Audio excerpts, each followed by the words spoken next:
Hello mga kamamay. Salamat po sa lahat ng nagpa-follow. Salamat din po sa lahat ng hindi nag-i-skip ng ads, no? Malaking bagay po. Thank you po. Thank you so much po, ha? At sa mga nais magpa-reading, no? Kahit 2 cards ng live. Makita niyo po ako sa TikTok araw-araw, no? Parang 1:00 hanggang 6:00, tapos 9:00 hanggang minsan 8 kami, minsan 7, ha? Hanggang 12:00 po. Okay po, marami pong salamat. Sa mga gustong interested magpa-reading, ha, ng personal, private reading, pakiclick na lang po yung description box dito sa TikTok po, ay sa YouTube.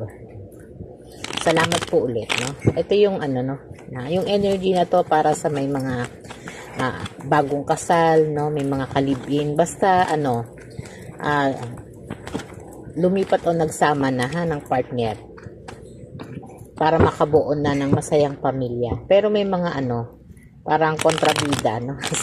Sa pangarap na yon, yung pamilya ng partner mo, no, parang yun yung mga energy na naririnig natin, no? Kasi lahat na lang ng bagay, no, nagiging issue. Kahit maliliit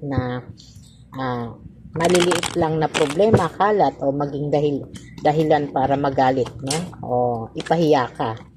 Minsan nga kwento ka na lang sa iba, no?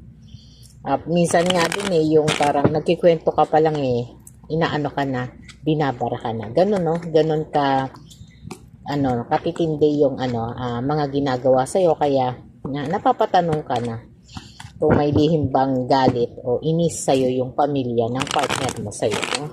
Ito po'y para sa inyo. Kung ganun yung mga energy na nabanggit ko, ito po'y para sa inyo, ha. Okay po, nabibitawan ko na. May lihim bang galit ang pamilya ng partner mo? Medyo mabigat ang ating energy, ha.